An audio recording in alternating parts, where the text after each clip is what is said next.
നടൻ സിദ്ദിഖിനെതിരെ രൂക്ഷ വിമർശനം ഉന്നയിച്ചുകൊണ്ടാണ് ലൈംഗിക പീഡന കേസിലെ മുൻകൂർ ജാമ്യാപേക്ഷ ഹൈക്കോടതി ഏതായാലും തള്ളിയത്. സിദ്ദിഖിനെതിരായ പരാതി ഗൗരവമുള്ളതാണെന്നാണ് കോടതിയുടെ കൃത്യമായ നിരീക്ഷണം. പരാതിയിൽ പ്രഥമ ദൃഷ്ട്യാ തെളിവുണ്ടെന്ന് കോടതി അസന്നിഗ്ധമായി വ്യക്തമാക്കുന്നു. പരാതിക്കാരിയുടെ സ്വഭാവത്തെ സംശയിക്കാനാകില്ല. പരാതിക്കാരിയെ ആക്രമിക്കുന്നത് നിശബ്ദയാക്കാനുള്ള ശ്രമത്തിന്റെ ഭാഗമാണെന്നും ഉത്തരവിൽ പറയുന്നുണ്ട്. റിപ്പോർട്ടിന് ഉത്തരവിന്റെ പകർപ്പ് ലഭിച്ചിട്ടുമുണ്ട്.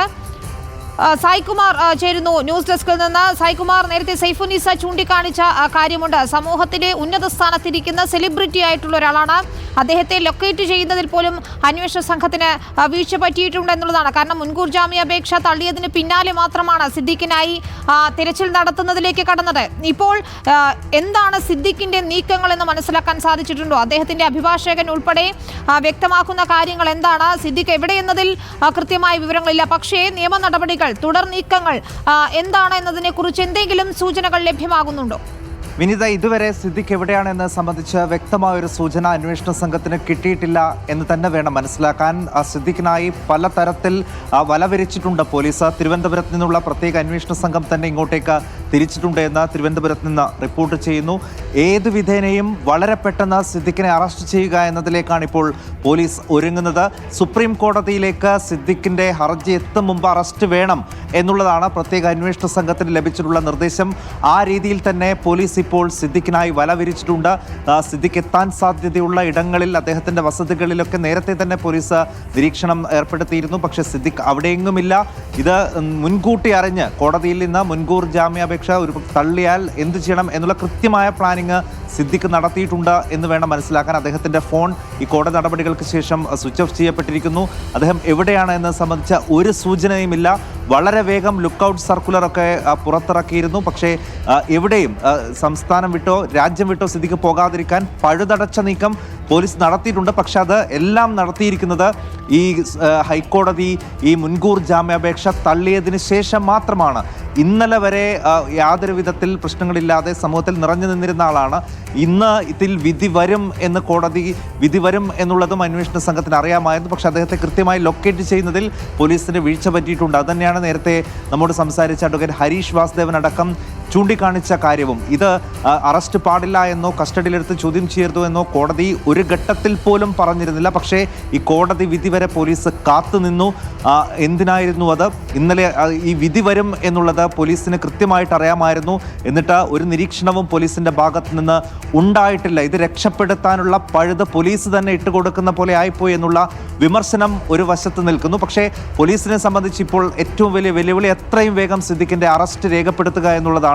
അതിന് പ്രത്യേക പോലീസ് ഉദ്യോഗസ്ഥർ തന്നെ കൊച്ചിയിലേക്ക് തിരിച്ചിട്ടുണ്ട്. സിദ്ദിഖ് കൊച്ചിയിൽ തന്നെ ഉണ്ട് എന്നാണ് ഇപ്പോഴും പോലീസ് വിശ്വസിക്കുന്നത്. പലയിടത്തും ആ തിരച്ചിൽ വ്യാപിക്കുന്നുണ്ട്. അദ്ദേഹത്തിന്റെ ഫോണൊക്കെ സ്വിച്ച് ഓഫ് ചെയ്ത രീതിയിലാണ്. ഫോൺ വിശദാംശങ്ങളൊക്കെ പോലീസ് തേടുകയും ചെയ്തിട്ടുണ്ട്.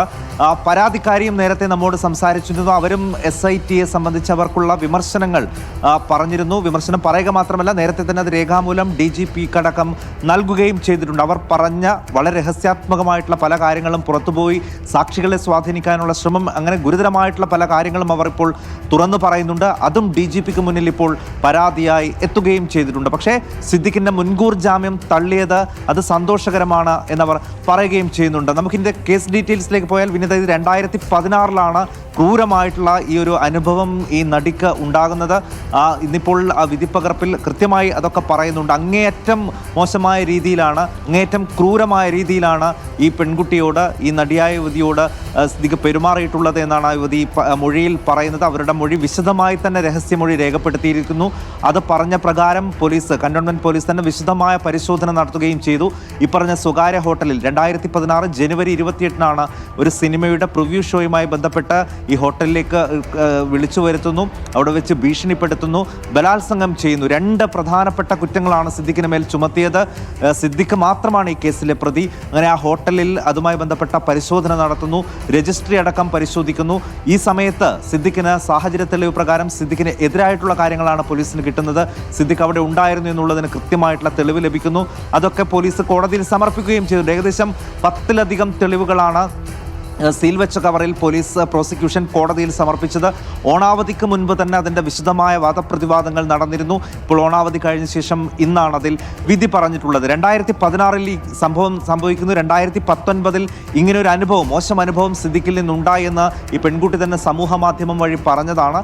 പക്ഷേ ഇപ്പോൾ ഹേമ കമ്മിറ്റി റിപ്പോർട്ട് പുറത്തു വന്നതിന് ശേഷം പലരും ഇങ്ങനെയുള്ള അനുഭവങ്ങൾ ഉണ്ടായിട്ടുള്ള നടിമാരൊക്കെ സധൈര്യം നിയമപരമായി മുന്നോട്ട് പോകാൻ ധൈര്യം കാണിച്ചപ്പോഴാണ് ഈ നടിയും ആദ്യം അത് മാധ്യമങ്ങൾക്ക് മുന്നിൽ തുറന്നു പറയുകയും പിന്നീട് നിയമപരമായി മുന്നോട്ട് പോവുകയും ചെയ്ത്. അതിനുശേഷമുണ്ടായ സംഭവങ്ങളൊക്കെ നമ്മുടെ മുന്നിലുണ്ട്.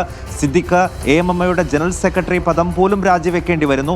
ആദ്യം ഈ റിപ്പോർട്ട് പുറത്തു വന്ന ശേഷം സിനിമാ മേഖലയിലെ പ്രധാനപ്പെട്ട സംഘടനയായ AMMA നിലപാട് പറയാൻ പോലും ദിവസങ്ങൾ എടുക്കുന്നു. അതിനുശേഷം സിദ്ദിഖ് തന്നെയാണ് സംഘടനയുടെ നിലപാട് ഏത് അന്വേഷണത്തെയും നേരിടാനും ഇതിൽ പറയുന്ന കാര്യങ്ങൾ നടപ്പിലാക്കാനും സന്നദ്ധമാണ് എന്ന് വലിയ വിമർശനങ്ങൾക്ക് ശേഷം AMMയുടെ നിലപാട് വന്ന് പറയുന്നത്.